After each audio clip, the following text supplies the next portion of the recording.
ওই নতুনের কেতনুরে শহর জুড়ে জেনজিদের লেখা শত শত দেয়ালের লিখনের মাঝে কোথাও না কোথাও আপনি বিদ্রোহী কাজী নজরুল ইসলামের কবিতার এই চরণটুকু হয়তো খুঁজে পাবেন। সারা দেশ জুড়ে এখন সংস্কার আর নতুন করে বরণ করে নেওয়ার এই আহ্বান ছুঁয়ে গেছে দেশের ক্রীড়াঙ্গনকেও।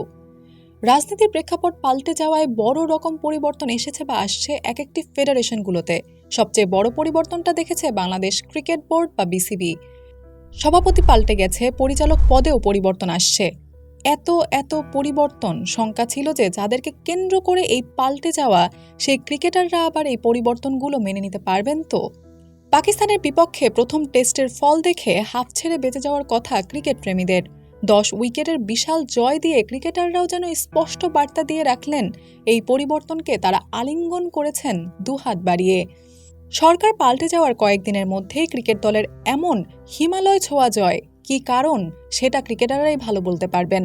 হতে পারে কারণটা মনস্তাত্ত্বিক, হতে পারে সাবেক সভাপতি নাজমুল হাসান পাপনের কিংবা তার বোর্ডের অযথা হস্তক্ষেপ নেই বলে, হয়তো অকারণ কথার চাপ দিয়ে এতদিন কি সর্বনাশটা করে গেছে সেটা যেন দেখিয়ে দিল রাওয়ালপিন্ডি টেস্ট।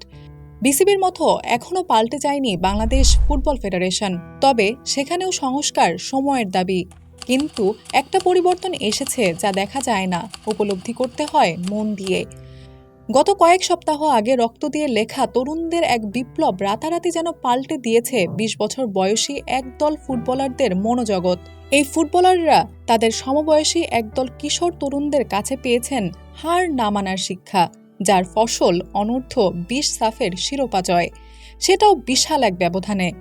অথচ টুর্নামেন্টের আগে ভাবা হচ্ছিল নেপালে সেমিফাইনাল পর্যন্তই বাংলাদেশের দৌড়, সর্বোচ্চ গেলে ফাইনাল।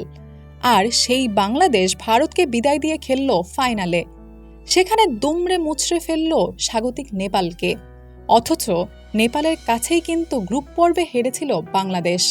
এক সপ্তাহ আগে হারা একটা দল হঠাৎ কিভাবে পাল্টে গেল সেই উত্তর হয়তো নেপালিদের জানা নেই, কিন্তু আপনার তো জানা। কিভাবে আর কোথা থেকে এই হার না মানার মানসিকতার উৎপত্তি, সেটা নিশ্চয়ই আপনাকে না বলে দিলেও চলছে।